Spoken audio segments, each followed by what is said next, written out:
విజయవాడ, అమరావతిలో అద్భుతమైన 3 BHK 4 BHK apartments gated కమ్యూనిటీలో సంక్రాంతి స్పెషల్ ఆఫర్ కోసం కింద డిస్క్రిప్షన్ ఉన్న కాంటాక్ట్ నెంబర్కి వాట్సాప్ కాల్ చేయండి. వెంకటేష్ గారు నమస్తే అండి. నమస్తే కార్తీక్, హౌ ఆర్ యూ? బాగున్నాను సార్, ఎలా ఉన్నారు? I'm very good. చాలా రోజులైంది సార్, మిస్ అవుతున్నాము మిమ్మల్ని మన ఛానల్లో. యా. దేనికంటే క్రికెట్ మ్యాచ్ ఒక రిలీజియన్ కదా, క్రికెట్ కి అడిక్ట్ అయ్యామండి. ఇది అవునవునవును. మళ్ళీ ఎప్పుడు వస్తుందా మ్యాచెస్ అని మధ్యలో వచ్చింది, కానీ పానకంలో పుడక సిరీస్ ఒకటి ఈ పేటిఎం సిరీస్ మీద మోజు పోయిందండి. 5-0తో గెలుస్తూనే ఉంటుంది. అవునవును. సో అవును. పాయింట్ లేదనిపించింది సార్. అవును. మొత్తానికి మల్టీనేషనల్ టోర్నమెంట్ యా. అనగా సరే, సెమీఫైనల్ ఢోకా లేదనిపిస్తుంది మనకి, కానీ మనం కూడా ఒక రకంగా చోకర్సే. సౌత్ ఆఫ్రికాని అనక్కర్లేదు, సెమీఫైనల్ వరకు వచ్చేస్తాము, ఇంకా అక్కడ చేతులు ఎత్తేస్తాం. యా. ఇప్పుడు కొత్త విషయం కాదు, కొంచెం కూలంకషంగా మాట్లాడుకుందాం సార్. ముందుగా స్క్వాడ్ గురించి మాట్లాడుకుందామండి. మీ ఒపీనియన్ ఏంటి? మన స్క్వాడ్ కరెక్ట్ గా చేశారనిపిస్తుందా, లేదా అక్కడ కూడా నేమ్స్ ని సెలెక్ట్ చేశారు, పర్ఫార్మర్స్ ని కాదనే ఉద్దేశంలో ఏమన్నా ఉన్నారా? స్క్వాడ్ విషయంలో నాకు పెద్దగా అభ్యంతరాలు ఏం లేవు, ఎక్సెప్ట్ 5 స్పిన్నర్స్ అనేది టూ మచ్ అని అనిపిస్తుంది. ఈవెన్ అశ్విన్ లాంటి వాళ్ళు, తాజాగా లాల్ చంద్ రాజ్పూట్ అని ఆయన యుఏఈ టీమ్ కోచ్, అతను ఏం చెప్పాడంటే ఇంకా అక్కడ వింటర్ ఉంది, ఫాస్ట్ బౌలర్స్ కొంత హెల్ప్ ఉంటుంది, 5 స్పిన్నర్స్ ని తీసుకోవడం అంటే నాకైతే ఏం అర్థం కాదు. అతను హీ నోస్, అతను మన 2007 మనం T20 వరల్డ్ కప్ గెలిచినప్పుడు మన టీం కి అతను కోచ్ గా ఉన్నాడు, అసిస్టెంట్ కోచ్ గా ఉన్నాడు. వాట్ ఎవర్, తర్వాత అతనికి ఇండియా సంగతి తెలుసు, యుఏఈ గురించి కూడా తెలుసు, ఎందుకంటే ఆ టీం కోచ్ గా ఉన్నాడు కాబట్టి. దుబాయ్ లో ఎలాంటి కండిషన్స్ వస్తాయో అతనికి ఆయనకి క్షుణ్ణంగా తెలుసు. అలాంటప్పుడు 5 స్పిన్నర్స్ తో మీరు కొన్ని టీమ్స్ చూడండి, ఇంగ్లాండ్ లాంటి టీంలో ఒకే ఒక స్పెషలిస్ట్ స్పిన్నర్ ఉన్నారు, న్యూజిలాండ్ లో కూడా అంతే, ఒకే ఒక స్పెషలిస్ట్ స్పిన్నర్ తో వెళ్తున్నారు, పార్ట్ టైమర్స్ తో వాళ్ళు ఏదో పబ్బం గడుపుకున్నారు. అలాంటిది మనం తీసుకున్న 5 కూడా దాంట్లో 3 ఆల్రౌండర్స్ ఉండొచ్చు, కానీ వాళ్ళ 3 కూడా బౌలింగ్ ఆల్రౌండర్స్, బ్యాటింగ్ ఆల్రౌండర్స్ కాదు. జడేజా కానీ, అక్షర్ కానీ అండ్ వాషింగ్టన్ కానీ వాళ్ళందరూ కూడా బౌలింగ్ ఆల్రౌండర్స్. వాళ్ళు ముందుగా సెలెక్ట్ అయ్యేది బౌలింగ్ కోసం, ఏదో కొంత బ్యాటింగ్ చేయగలరన్నట్టు. ఆ నేపథ్యంలో చూసుకుంటే మనం చాలా మంది స్పిన్నర్స్ ని తీసుకెళ్తాం, రాంగ్ క్యాలిక్యులేషన్ ఏమో అనిపిస్తుంది. అదొక్కటే తప్ప మిగతా ఏమి ఎందుకంటే గాడ్ ఫర్ బిడ్ ఎవరికైనా ఇంజరీ అయినా కూడా మనకి అక్కడ మీకు ఓన్లీ రిషబ్ పంత్ వంటి ఒక బ్యాకప్ మాత్రమే ఉంటుంది. మరి మళ్ళీ రాహుల్ ని తీసుకొచ్చి ఓపెనింగ్ చేయించారు. సో రాహుల్ ఓపెనింగ్ గా అంత బాగా ఆడట్లేదు, మిడిల్ ఆర్డర్ లో బాగా ఆడుతుంది. ఓపెనర్ కాబట్టి ఇంజరీ అయింది, దానిపై జైస్వాల్ లాంటి వాళ్ళు ఉంటే బాగుండేది, లేకపోతే ఒక ఎక్స్ట్రా ఫాస్ట్ బౌలర్ ఉన్నా బాగానే ఉండేది. అలా కాకుండా టీం అంతా స్పిన్నర్స్ తో నింపేయడం అనేది ఒకటే నాకు అభ్యంతరం. సార్, ఇప్పుడు ఇద్దరు స్పిన్నర్స్ ని మాత్రమే ఉంచాలి అనుకుంటే ఎవరిద్దరు? అంటే అంటే టాప్ 2 స్పిన్నర్స్ ఎవరు ఈ 5గురిలో మీ ఉద్దేశం? అంటే 3 ఆడిస్తాం మనం, ఎందుకంటే మనం 3 ఆడించే పరిస్థితి ఉంది. ఎందుకంటే ఈ నెంబర్ 8 దాకా బ్యాటింగ్ ఉండాలంటే మీరు 3 ఆల్రౌండర్స్ ని ఆడించుకోవాలి. 6 మీకు 6 బౌలింగ్ ఆప్షన్స్ ఉండాలి, నెంబర్ 8 దాకా బ్యాటింగ్ ఉండాలి అంటే మీరు 2 స్పిన్ బౌలింగ్ ఆల్రౌండర్స్ ని, ఒక సీమ్ బౌలింగ్ ఆల్రౌండర్ హార్దిక్ పాండ్యాని ఆడించుకోవాలి. అప్పుడే మీకు నెంబర్ 8 దాకా బ్యాటింగ్ వస్తుంది, బ్యాటింగ్ ఉండే అవకాశం ఉంటుంది. లేకపోతే 4 టైల్ ఎండర్స్ ఉంటారు, మీకు లాంగ్ టైల్ అయిపోతుంది. సో అందుకని మీరు అక్షర్ పటేల్ చేత బౌలింగ్ చేస్తారా బ్యాటింగ్ చేస్తారా నాకు తెలియదు, కానీ మొత్తం మీద అతన్ని అయితే ఆడించుకోవాలి. సో మీరు 3 స్పిన్నర్స్ వెళ్ళడం అనేది కంపల్సరీ సిచ్యుయేషన్ లా కనిపిస్తుంది. ఇండియా ఇటీవల కాలంలో ఆడినప్పుడు T20లో అయినా వన్డేల్లో అయినా అదే ఫార్ములాతో అదే టెంప్లెట్ తో వెళ్తున్నారు. మనం ఏంటంటే నెంబర్ 8 దాకా బ్యాటింగ్ ఉండాలి, కేవలం 3 టైలెండర్స్ మాత్రమే ఉండాలి. ఎందుకంటే మన టైలెండర్స్ ఎవరు కూడా పెద్ద గొప్పగా బ్యాటింగ్ చేయరు. హర్షిత్ రాణా లాంటి వాళ్ళు చేసినా కూడా హర్షిత్ రాణా 11లోకి బ్రేక్ అయ్యే అవకాశాలు తక్కువ. సో అలాంటి సిచ్యుయేషన్ లో మనకి బౌలర్స్ ఎవరు బ్యాటింగ్ చేయరు కాబట్టి నెంబర్ 8 దాకా మనం బ్యాటింగ్ స్ట్రెంత్ అనేది పెట్టుకోవడం అనేది చూసాం. మనం రీసెంట్ గా జరిగిన ఇంగ్లాండ్ తో జరిగిన వన్డే సిరీస్ లో కూడా మన నెంబర్ 8 3 మ్యాచ్ల్లో కూడా బ్యాటింగ్ చేశారు, 3 మ్యాచ్ల్లో కూడా బ్యాటింగ్ చేశారు. సో అలాంటప్పుడు మనం ఆడుతున్న అగ్రెసివ్ బ్రాండ్ ఆఫ్ క్రికెట్ కి మనకి 3 స్పిన్నర్స్ ఉన్నారు. సో ఆ 3 స్పిన్నర్స్ ప్లస్ ఒక ఆ, ఒక బ్యాకప్ గా ఉంటే సరిపోయి, 4 ఉంటే సరిపోయి నా దృష్టిలో. ఐ థింక్ జడేజా, అక్షర్ ఉంటారు, ఎందుకంటే జడేజా బౌలింగ్ బాగా చేస్తున్నాడు, అక్షర్ బ్యాటింగ్ బాగా చేస్తున్నాడు. అలాగే కుల్దీప్ యాదవ్ ఖచ్చితంగా బంగ్లాదేశ్ జరిగే మ్యాచ్ లో ఉంటాడు. కుల్దీప్ యాదవ్ కనుక బాగా బౌలింగ్ వేయలేకపోతే వరుణ్ చక్రవర్తి. నా ప్రాబ్లం అదే అక్కడ, ఎందుకంటే కుల్దీప్ యాదవ్కి ఎప్పుడు కూడా ఒక మెడ మీద కత్తి వేలాడుతుంటుంది. నేను కనుక బాగా బౌలింగ్ అయిపోతే కోచ్కి బాగా ఇష్టడైన వరుణ్ చక్రవర్తి ఉన్నాడు, ఈ మంచి ఫామ్ లో ఉన్నాడు అన్న ఫీలింగ్ ఉంటుంది. మీరు ఎప్పుడైనా కుల్దీప్ యాదవ్ ఉన్న ఎక్స్పీరియన్స్ ప్రకారం అతన్నే ముందు తీసుకుంటారు. కానీ అతనికి ఏంటంటే అతని మీద ప్రెషర్ పెట్టినట్టు వరుణ్ చక్రవర్తి టీంలో ఉండడం వల్ల will be under tremendous pressure అని నాకు అనిపిస్తుంది. సార్ అంటే మనం గతంలో 3D ప్లేయర్లను చూసాము, దాని నుంచి అవును. గుణపాఠం నేర్చుకున్నారని చెప్పాలా? దేనికంటే మనం వరల్డ్ కప్ కానివ్వండి, తర్వాత T20 వరల్డ్ కప్, ఇప్పుడు ఛాంపియన్స్ ట్రోఫీ 3D ప్లేయర్లు కాకుండా కొంచెం పందా మార్చుకున్నారు అని మనం అనుకోవచ్చా? అనుకోవడానికి లేదండి. ఇప్పుడు ఇదే కనిపిస్తుంది. ఇప్పుడు రీసెన్సీ బయాస్ అనేది ఒకటి ఉంటుంది. రీసెన్సీ బయాస్ అనే మాట ఈ మధ్య ఎక్కువగా వాడుతున్నారు క్రికెట్ లో. అప్పుడు కూడా రీసెన్సీ బయాస్ జరిగింది 3D ప్లేయర్ విషయంలో. ఎందుకంటే విరాట్ కోహ్లీ అప్పట్లో క్లియర్ గా ప్రకటించాడు, మా నెంబర్ 4 అంబటి రాయుడు అని చెప్పాడు. సో అతన్ని ఆడించారు. ఒక్క series just before world cup మన ఆస్ట్రేలియాతో ఒక సిరీస్ ఆడారు, దాంట్లో రాయుడు ఫెయిల్ అయ్యాడు. ఆ ఆ సిరీస్ లో ఇతను కాస్త ఆల్రౌండ్ పర్ఫార్మెన్స్ ఇచ్చాడు, so called 3D player Vijay Shankar. దాంతో ఏంటంటే అతన్ని తీసుకున్నప్పుడు రాయుడిని పక్కన పెట్టారు. అది మనకు డిజాస్టర్ గా ప్రూవ్ అయింది. సో అంటే అతను ఫెయిల్ అయ్యాడని కాదు, అతను ఇంజర్డ్ కూడా అయ్యాడు. తర్వాత కూడా రాయుడిని తీసుకురావాలి వేరే విషయం. బట్ మనం ఏంటంటే మీరు అప్పటికప్పుడు ఇప్పుడు కూడా అదే పని చేస్తున్నాం. మన కుల్దీప్ యాదవ్ ఖచ్చితంగా టీంలో ఉంటాడు, అతను మనకి తురుపు ముక్క వికెట్ టేకింగ్ బౌలర్ అనుకుంటే, రీసెంట్ గా మళ్ళీ వరుణ్ చక్రవర్తిని తెర మీద తీసుకొస్తే అతను కాస్త సక్సెస్ అయ్యాడు కాబట్టి అతన్ని మనం తీసుకుందాము. ఆ రీసెన్సీ బయాస్ అనే దాంతో అతను తీసుకొస్తే ఇప్పుడు ఏమవుతుందంటే అతనికి ఈ ఫార్మాట్ అంతా కలిసి వచ్చే ఫార్మాట్ ఏం కాదు. He might prove me wrong, but ఏంటంటే మీరు T20లో అయితే అతను మిస్టరీని ఆడలేక వాళ్ళు ఎందుకంటే ఛాన్స్ తీసుకోవాలి అక్కడ. మరి అతను 4 ఓవర్స్ ని మీరు కంప్లీట్ గా మీరు డిఫెన్స్ ఆడుకోవడానికి లేదు. ఇక్కడ అయితే ఏంటంటే you can just play him out. కాస్త డిఫెన్స్ ఆడుకుని అతను బాగా అర్థం కాకపోతే జస్ట్ ప్లే హిమ్ డౌన్. మీరు ఆ ఆ ఓవర్లు కాస్త జాగ్రత్తగా ఆడుకుని మిగతా బౌలర్స్ మీద మీరు అటాక్ చేసుకోవచ్చు. సో ఆ రకంగా వెళ్ళే అవకాశం ఉంది. సో అతను ఆల్రెడీ ఆడిన దాంట్లో కూడా అంత T20లో ఉన్నంత ఎఫెక్టివ్నెస్ ఇక్కడ కనబడదు. T20లో అయితే అతను బోల్డ్ అని వికెట్లు తీయడం చూసాం, ఇక్కడ 1-6 వికెట్లు మాత్రం వచ్చినాయి. సో అందుకని ఈ సెలక్షన్ కొంచెం కరెక్ట్ కాదేమో ఈ ఫార్మాట్ గానే అనిపిస్తుంది. T20లో అతను ఖచ్చితంగా ఉండదు. T20 అతనికి బాగా సూటబుల్ ఫార్మాట్, కానీ ఈ ఫార్మాట్ లో అతను అంత పెద్ద ఫోర్స్ అవుతాడని నేను అనుకో. సార్ ఇప్పుడు బౌలర్స్ గురించి మాట్లాడుకుంటున్నాం కాబట్టి వీక్ లింక్ ఎవరండి? అంటే ఇప్పుడు ఎవరైనా మనతో ఆడేటప్పుడు ఫలానా బౌలర్ని టార్గెట్ చేయాలి, మనము ఈ బౌలర్ని కాచుకుని వాడి మీద విరుచుకుపడాలి అని స్ట్రాటజీ ఉంటుంది కదా. మన బౌలర్స్ లో వీక్ లింక్ ఎవరు అనుకుంటున్నారు? Weak link could be Akshar Patel, weak link could be Mohammed Shami also. Mohammed Shami అంత రిధమ్ లో కనబడట్లేదు, పేస్ కూడా డౌన్ ఉంది. నిన్న కూడా నేను ఒక రిపోర్ట్ చదివాను. నిన్న అతను దుబాయ్ లో బౌలింగ్ వేసినప్పుడు కూడా అతని పేస్ 135 ఆడట్లేదు. చాలా యాక్యురసీ కూడా మిస్ అవుతుందని చెప్తున్నారు. సో మహమ్మద్ షమీకి మంచి రికార్డు ఉండొచ్చు, కానీ ఇంజరీ నుంచి వచ్చిన తర్వాత అతను అంత ఎఫెక్టివ్ గా అనిపించలేదు. మొన్న ఆడిన T20 మ్యాచెస్ కానీ వన్డే మ్యాచెస్ లో కానీ అతను అంత ఎఫెక్టివ్ గా అనిపించలేదు. He was our main bowler in the last one day world cup. కానీ షమి ఒకడు, తర్వాత హార్దిక్ పాండ్యా కూడా కొన్నిసార్లు ఈ గోస్ ఫర్ రన్స్, అలా వికెట్స్ కూడా తీస్తాడు, కొన్ని ఇంపార్టెంట్ స్పెల్స్ వేస్తాడు అతను. సో మన బౌలింగ్ లో నాకు ఖచ్చితంగా కొంత వీక్నెస్ కనిపిస్తుంది. అది షమి కావచ్చు, హార్దిక్ కావచ్చు, అక్షర్ కావచ్చు.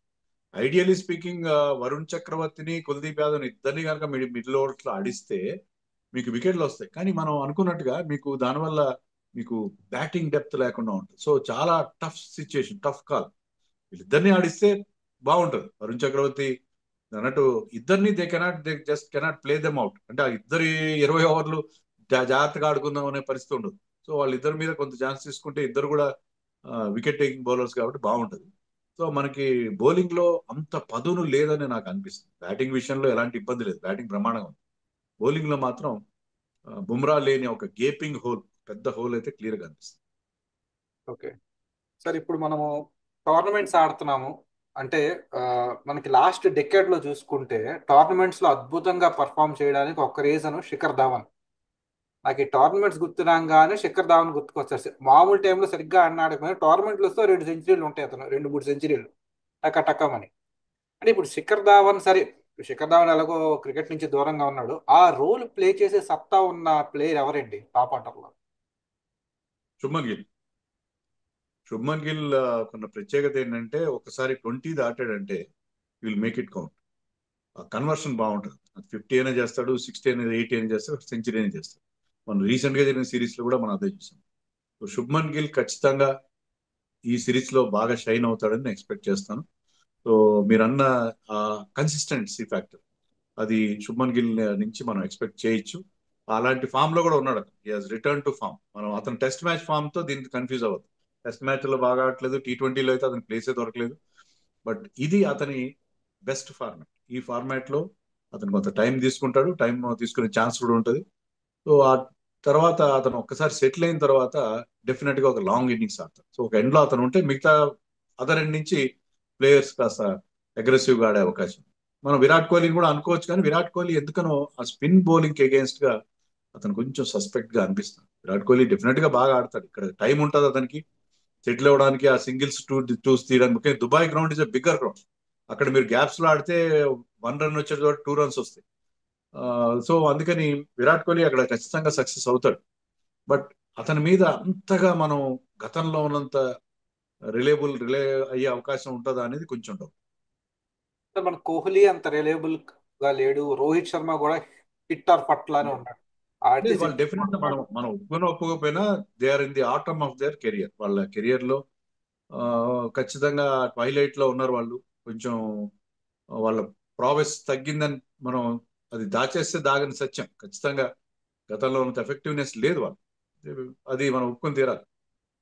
ఇంకో పాయింట్ సార్, శుభ్మన్ గిల్ విషయంలో ఈ టాప్ ఆర్డర్ లో కనుక మనం చెప్పుకున్న రోహిరాట్ ఇద్దరు కనుక క్విక్ గా అవుట్ అయిపోతే, అటువంటి సందర్భంలో శుభ్మన్ గిల్ షిప్ ని స్టడీ చేసింది నాకు ఇప్పటివరకు గుర్తులేదు. అంటే ఎవరో ఇద్దరిలో ఒకళ్ళు మంచి పార్ట్నర్షిప్ ఉంటే సెకండ్ ఫీల్డ్ లో చాలా బాగా ఉండి అక్కడి నుంచి శుభ్మన్ గిల్ తీసుకెళ్ళడం చూసాం. కానీ టాప్ ఆర్డర్ క్విక్ వికెట్స్ పడితే ఇప్పటివరకు శుభ్మన్ గిల్ ఏ ఫార్మాట్ లో కూడా మనకి ఆ, నిలబడి ఒక ఎండ్ లో నిలబడి. I think you're wrong. మన ఫస్ట్ మ్యాచ్ లో ఇంగ్లాండ్ తో జరిగిన మ్యాచ్ లో రోహిత్ శర్మ తొందరగా అవుట్ అయ్యాడు, విరాట్ కోహ్లీ తొందరగా అవుట్ అయ్యాడు. బట్ ఐ థింక్ ఈ మేడ్ 80 ఎంతో చేశాడు.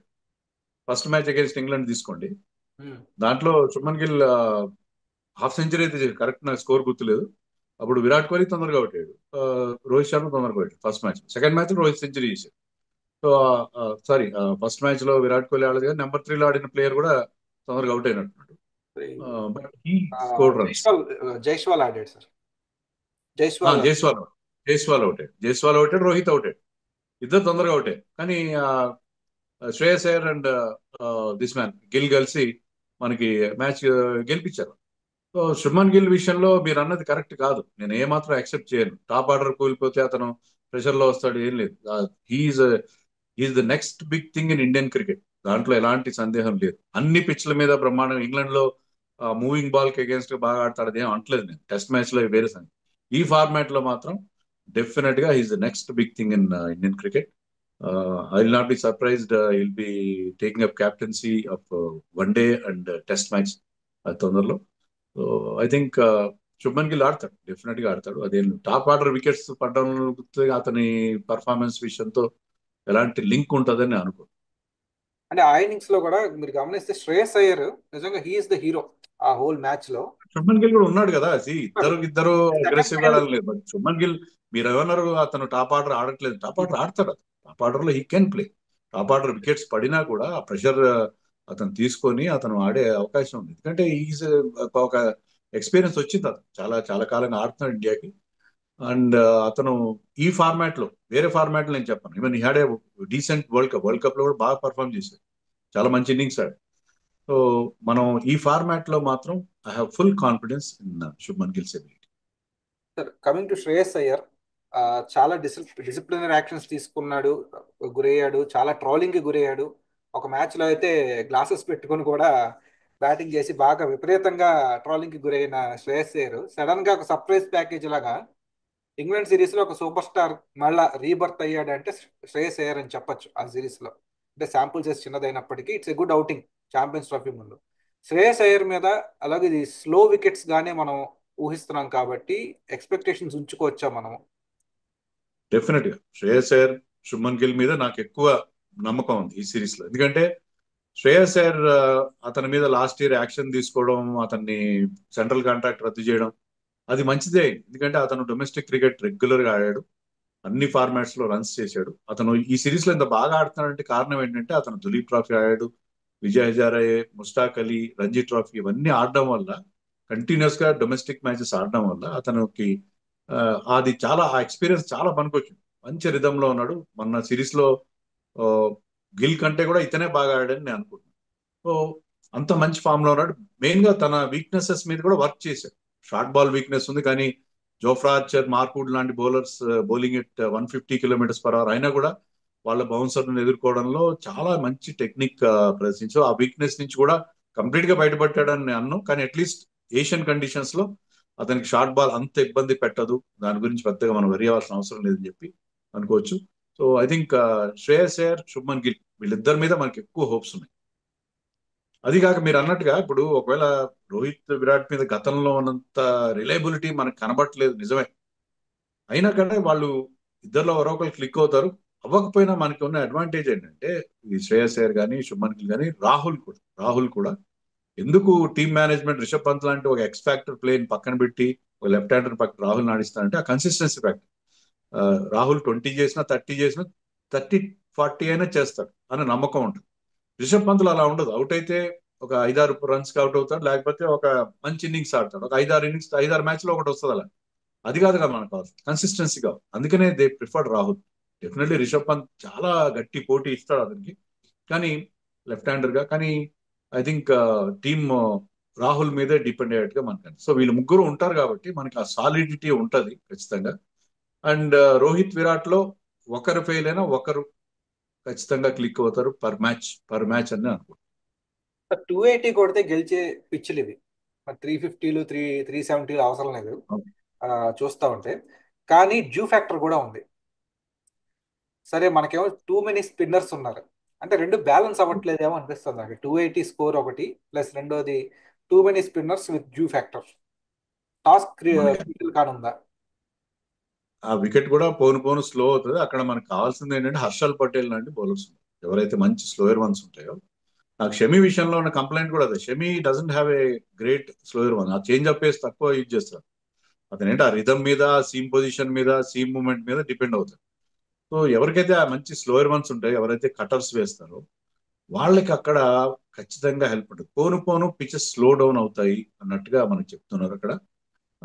మీరు అన్న డ్యూ ఫ్యాక్టర్ ఉంటే ఉంటుంది. డ్యూ ఫ్యాక్టర్ అన్ని సార్లు ఉన్నా లేకపోయినా ఖచ్చితంగా అక్కడ టాస్ చాలా కీలకం అవుతుంది. కొన్ని సందర్భాల్లో ముందు బ్యాటింగ్ చేయడం బాగా అడ్వాంటేజ్ అవుతుంది, కొన్ని సందర్భాల్లో సెకండ్ బ్యాటింగ్ అడ్వాంటేజ్ అవుతుంది.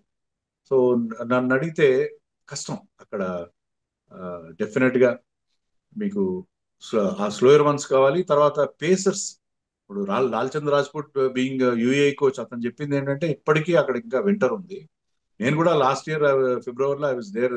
నేను సిసిఎల్ కామెంటరీ కోసం వెళ్ళాను. అక్కడ మంచి మంచి వెదర్, చల్లటి వెదర్. చల్లటి అంటే కంపేర్ టు అక్కడ ఉండే టెంపరేచర్ తో బాగుంటుంది, వెదర్ బాగుంటుంది. డెఫినెట్ గా అక్కడ పేసర్స్ కి హెల్ప్ ఉంటుంది ఈ సిచ్యుయేషన్ లో. సో నేను అనుకోవడం ఆ విషయంలో మన వాళ్ళు చాలా పెద్ద రాంగ్ క్యాలిక్యులేషన్ చేశారేమో అని అనిపిస్తుంది. షమీని పక్కన పెట్టి 11 లో హర్షదీప్ సింగ్ నేను హార్దిక్ పాండ్యాతో ఓపెన్ చేయించే సాహసం చేస్తారా with Harshit Rana first down? ఆ, నేను అనుకోవడం Shami will start against Bangladesh. అక్కడ బాగా బౌలింగ్ అయిపోతే అప్పుడు Shami will is good with new ball. Shami new ball తో మనకి బ్రేక్ త్రూస్ ఇస్తారు కాబట్టి షమీ అండ్ హర్షదీప్ స్టార్ట్ చేస్తారు. Hardik will come as number 3, third seamer గా వస్తాడు. ఒకవేళ షమీ కనుక ఆశించిన రిజల్ట్స్ ఇవ్వకపోతే హర్షిత్ రాణా పిక్చర్ లోకి వస్తాడు. హర్షిత్ రాణాకు ఉన్న అడ్వాంటేజ్ ఏంటంటే he has got pace. 140+ bowling చేస్తాడు కన్సిస్టెంట్ గా. హైట్ ఉంది అతనికి, will get some extra bounce. అంతేకాకుండా he has got good slower ones. మంచి డిసెప్షన్ ఉంది అతని బౌలింగ్ లో. ఆ స్లోయర్ వన్స్ అక్కడ బాగా వర్కౌట్ అవుతాయి. బహుశా ఆ, మన మేనేజ్మెంట్ థింకింగ్ కూడా అదే ఉంది. చాలా మంది సిరాజ్ని తీసుకోకపోవడం మీద చాలా ఆగ్రహంగా ఉన్నారు, కానీ మన టీమ్ మేనేజ్మెంట్ ఏంటంటే ఇతను ఆ స్లోయర్ వన్స్ బాగా వేస్తాడు. ఈవెన్ హెన్రిక్ క్లాసన్, ఐపీఎల్ లో హెన్రిక్ క్లాసన్ లాంటి ప్లేయర్ ని కూడా అతను తన డిసెప్షన్ తో అవుట్ చేశాడు అన్న ఒక ఉద్దేశంతో బహుశా అతన్ని టీంలోకి తెచ్చినట్టుగా ఉంది. సార్, మనకి గ్రూప్ లెవెల్ తర్వాత నాకౌట్సే ఉన్నాయి. అంటే గ్రూప్ లెవెల్ తర్వాత రౌండ్ రాబిన్ సూపర్ 8 లేకుండా గ్రూప్ లెవెల్ మన గ్రూప్ లో ఎవరు మనకి థ్రెట్ గా మీరు భావిస్తున్నారు? అంటే పలానా వాళ్ళతో ఈజీగా గెలిచేస్తాము, వీళ్ళే మనకి థ్రెట్ అనుకునే టీం ఏది మీ దృష్టిలో? బంగ్లాదేశ్ తో we should not have problem అని అనుకోవచ్చు మనం, ఎందుకంటే బంగ్లాదేశ్ ఇప్పుడున్న వాళ్ళ పరిస్థితిలో. But Bangladesh has got a very good pace attack. ఒకవేళ పేస్ కి అనుకూలంగా ఉంటే మాత్రం, ఎందుకంటే నాహిద్ రానా కానీ, తష్కిన్ కానీ వాళ్ళు చాలా ఎఫెక్టివ్ బౌలర్స్. సో అలాగే మెహదీ హసన్ కూడా మనకి గతంలో ఆఫ్ స్పిన్నర్ మెహదీ హసన్ కూడా మనకి ఇబ్బంది పెట్టిన సందర్భాలు ఉన్నాయి. బంగ్లాదేశ్ తక్కువగా అంచనా వేయడం కాదు, కానీ బంగ్లాదేశ్ తో గెలవడానికి పెద్ద మన వాళ్ళు చెమట ఓడ్చాల్సిన అవసరం లేదని నాకు అనిపిస్తుంది. కానీ పాకిస్తాన్ తో మ్యాచ్ ఎప్పుడు డేంజర్. పాకిస్తాన్ సడన్ గా ఏ షహీన్ అఫ్రీది లాంటి వాళ్ళు వరుసగా 2-3 వికెట్లు తీయడము అలాంటివి జరిగితే మళ్ళీ అది కూడా మనకి ఇబ్బందికరంగా ఉంటుంది. పాకిస్తాన్ తో ఎప్పుడు వాళ్ళకి పేస్ అటాక్ బాగుంది. పాకిస్తాన్ ఎప్పటికైనా అది మంచి face attack. And against India వాళ్ళు ఒక మంచి చాలా స్పిరిటెడ్ గా ఆడతారు. So Pakistan match and New Zealand తో ఎప్పుడు కూడా మనం ఇబ్బంది పడిన పరిస్థితి ఉంది. మన రీసెంట్ గా జరిగిన టెస్ట్ సిరీస్ తో సహా New Zealand has been our tournament always. So ఈ 2 మ్యాచ్లు చాలా టఫ్ అని నేను అనుకుంటున్నాను. 2 మ్యాచ్లు చాలా టఫ్, పాకిస్తాన్ తో కానీ న్యూజిలాండ్ తో కానీ. బంగ్లాదేశ్ తో అంత ఇబ్బంది ఉండదేమో అని మనం ఎక్స్పెక్ట్ చేయొచ్చు. ఓకే సార్, మరి నాకౌట్ సంగతి ఏంటి? ఏ 4 టీమ్స్ వస్తాయని మీ ప్రెడిక్షన్ అన్నది, కానీ మీ అంచనానండి, ప్రిడిక్షన్ అంటే ఏమన్నానండి? మన గ్రూప్ నుంచి ఇండియా ఖచ్చితంగా వెళ్తుందని నాకు నమ్మకం ఉంది. ఎందుకంటే ఒక మ్యాచ్ మనం ఓడిపోయినా కూడా పొరపాటున మనకి లాస్ట్ మ్యాచ్ మనకు ఉంది కాబట్టి అప్పుడు మన నెట్ రన్ రేట్ అన్ని మనం సెట్ చేసుకుని ఆడుకునే అవకాశం ఉంటుంది. That is number 1. మన Indian team and Pakistan / New Zealand. New Zealand ఇప్పుడు చాలా స్ట్రాంగ్ గా కనిపిస్తుంది. మన పాకిస్తాన్ ని వాళ్ళ హోమ్ గ్రౌండ్ లోనే 2 సార్లు ఓడించారు. సో ఆ విధంగా చేసుకుంటే మన గ్రూప్ నుంచి ఇండియా ఖచ్చితంగా వెళ్తుంది అని మనం ఎక్స్పెక్ట్ చేసుకోవచ్చు. ప్రస్తుతానికి ఖచ్చితంగా చెప్పలేం, కానీ అండ్ మనతో పాటు ఐదర్ పాకిస్తాన్ ఆర్ న్యూజిలాండ్ వచ్చే అవకాశం. అదర్ గ్రూప్ లో నా దృష్టిలో ఇంగ్లాండ్ మీద కాన్ఫిడెన్స్ రావట్లేదు నాకు. ఇంగ్లాండ్ ఆడుతున్న తీరు, వాళ్ళు స్పిన్ బౌలింగ్ ఆడడంలో కాస్త తడబడ్డం అన్ని చూస్తుంటే పాకిస్తాన్ వాళ్ళ రికార్డ్ బాగుంది, no doubt. But still England మీద కాన్ఫిడెన్స్ రావడం. బౌలింగ్ బాగుంది కానీ బ్యాటింగ్ లో డెఫినెట్ గా వాళ్ళకి ప్రాబ్లమ్స్ ఉన్నాయి.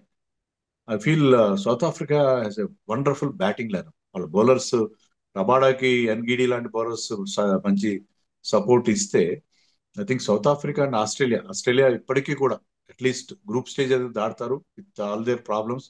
చాలా డిప్లీటెడ్ గా ఉంది, చాలా మంది కీ ప్లేయర్స్ అయినా కూడా ఆస్ట్రేలియా ఇలాంటి ఐసీసీ టోర్నమెంట్స్ లో బాగా ఆడతారు కాబట్టి సెమీస్ కి అయితే ఆస్ట్రేలియా వెళ్తారు, ఆస్ట్రేలియాతో పాటు సౌత్ ఆఫ్రికా వెళ్తారని చెప్పి నేను ఎక్స్పెక్ట్ చేస్తాను. సార్, ఆఫ్ఘనిస్తాన్ ఇంగ్లాండ్ నేను ఆస్ట్రేలియాని గెలవడం ఈజీ ఏమో కదా ఇప్పుడున్న సిచ్యువేషన్ లో? యా, డెఫినెట్ గా వాళ్ళు ఆడే 3 మ్యాచ్ల్లో ఆ 3 మ్యాచ్లు దిగ్గజాల మీద ఆడతారు వాళ్ళు. సౌత్ ఆఫ్రికా కావచ్చు, ఇంగ్లాండ్ కావచ్చు, ఆస్ట్రేలియా కావచ్చు. ఒక్క మ్యాచ్ లో ఖచ్చితంగా జలకిస్తారు. ఆ 3 టీమ్స్ లో ఒక టీం ని ఖచ్చితంగా ఇబ్బంది పెడతారని నాకు నమ్మకం ఉంది. మన దగ్గర ఏంటంటే బహుశా బంగ్లాదేశ్ మీద న్యూజిలాండ్ గెలవచ్చు, పాకిస్తాన్ గెలవచ్చు, ఇండియా గెలవచ్చు అని మనం సేఫ్ గా అజ్యూమ్ చేసుకోవచ్చు. కానీ అక్కడ అట్లా లేదు. అక్కడ ఖచ్చితంగా 4th టీం ఏదైతే ఉందో ఆఫ్ఘనిస్తాన్, ఈ 3 టీమ్స్ లో ఒక టీం కి ఖచ్చితంగా జలకిస్తారు. ఎందుకంటే వాళ్ళు recent performances in T20 world cup లో వాళ్ళు సెమీస్కి వచ్చారు. అంతకుముందు వన్డే వరల్డ్ కప్ లో కూడా ఆస్ట్రేలియాని కూడా వణికించారు. ఆస్ట్రేలియా మ్యాచ్ లో ఓడిపోయి ఉంటే వాళ్ళు బహుశా క్వాలిఫై అయ్యేవారు కాదేమో, మ్యాచ్ వల్ల ఆ ఇన్నింగ్స్ ఆడకపోతే. సో వాళ్ళు వన్డే వరల్డ్ కప్ లో కూడా దే ఫినిష్ సిక్స్త్ పొజిషన్ లో ఫినిష్ చేశారు. సో వాళ్ళకి ఉన్న బలం, వాళ్ళకి ఆ యూఏఈ కండిషన్స్ లో, ఎందుకంటే షార్జాలో చాలా మ్యాచ్లు ఆడతారు. సో అక్కడ కండిషన్స్ తో బాగా అవగాహన ఉంది వాళ్ళకి. తర్వాత వాళ్ళకున్న స్పిన్ బౌలింగ్ బలం, గజన్ఫార్ లేనప్పటికీ కూడా they got enough spinners. Rashid Khan తో పాటు నూర్ అహ్మద్, మొహమ్మద్ నబీ ఇలాంటి స్పిన్నర్స్ ఉన్నారు కాబట్టి వాళ్ళు I think they should do well. Even Farooq is also very good bowler, వాళ్ళ ఫాస్ట్ బౌలర్. ఫైనల్ ఫైనల్ ఎవరు సార్? ఫైనల్ ఎవరి మధ్య ఆడతారు అనేది మీ వైల్డ్ థాట్? ఇండియా పాకిస్తాన్ రాదని అనుకుంటున్నాను, but apart from that recent మనం ఇండియా పాకిస్తాన్ వచ్చే అవకాశాలు కూడా ఉంటాయి. ఇండియా పాకిస్తాన్ వస్తే అద్భుతంగా ఉంటుంది అది. మనకి మరొక ఇండియా పాకిస్తాన్ ఎన్కౌంటర్, అది nothing like it. India Pakistan వచ్చే అవకాశాలు కూడా ఉంటాయి. బట్ న్యూజిలాండ్, ఆస్ట్రేలియా వాళ్ళకి ఏమైనా ఛాన్సెస్ ఎక్కువ ఉంటాయి. ఇండియా అయితే ఫైనల్కి వెళ్ళొచ్చు అని ఎక్స్పెక్ట్ చేస్తాను. ఫైనల్కి అయితే ఇండియా ఇప్పుడున్న స్ట్రెంత్ లో ఇండియా షుడ్ డూ వెల్. మన బౌలింగ్ లో మనం బౌలింగ్ విషయంలో మరి షమి ఉండాలా. షమి కనుక తన ఫామ్ అందుకోగలిగితే చాలా బాగుంటుంది. ఓకే, మన T20 వరల్డ్ కప్ లో లానే ఇండియా న్యూజిలాండ్ వస్తే బాగుంటుందేమో అనిపిస్తోంది. లేదా ఎవరైనా పర్లేదు, ఎవరైనా మనం ఇది ఒక 5 మ్యాచ్ వన్డే సిరీస్ లాగానే అనిపిస్తోంది. 3 గ్రూప్ మ్యాచ్లు, 2 నాకౌట్ మ్యాచ్లు. మన వాళ్ళు 5 చిన్న టోర్నమెంట్ ఇది. దీంట్లో మీకు ప్రతి మ్యాచ్ కూడా చాలా ఇంపార్టెంట్. అందులో 8 టీమ్స్ ఆడుతున్నాయి కాబట్టి వరల్డ్ కప్ లాగా డైల్యూటెడ్ గా లేదు. ప్రతి మ్యాచ్ కూడా చాలా ఇంపార్టెంట్. సో వ్యూయర్షిప్ కూడా బాగుంటుంది. ప్రతి మ్యాచ్ చూస్తారు, ఎందుకంటే ప్రతి match will have some bearing on the ultimate result. So అందుకని ఉమ్. చూద్దాం సార్, ఇది 5-0 మన పేటిఎం సిరీస్ లానే ఇది 5-0తో గెలవాలని కోరుకుందాం. కానీ ఇంకొకటి సార్, అసలు ఏంటి గౌతమ్ గంభీర్ ఇప్పుడు ఏంటి టోర్నమెంట్ మీద భవిష్యత్తు ఆధారపడి ఉంటుందా, లేదా కాసేపు ఆ కొన్నాళ్ళు ఆగి వెయిట్ చేసి చూస్తారా? ఇక్కడ కూడా ఫెయిల్ అయితే గౌతమ్ గంభీర్ విషయంలో చాలా క్వశ్చన్స్ రేజ్ అవుతాయి. ఎందుకంటే ఈ 5 స్పిన్నర్స్ ని తీసుకెళ్లడం, హర్షిత్ రాణాని, వరుణ్ చక్రవర్తిని అతను ప్రమోట్ చేస్తున్నాడు. ఇంకా రకాల డ్రెస్సింగ్ రూమ్ అట్మాస్ఫియర్ అంతా ఆ, ఆహ్లాదకరంగా లేదు అని ఏవో రకరకాల టాక్స్ వస్తున్నాయి కదా. సో గౌతమ్ గంభీర్ షార్ట్ టైంలోనే చాలా అన్పాపులర్ అయ్యాడేమో అని అనిపిస్తుంది.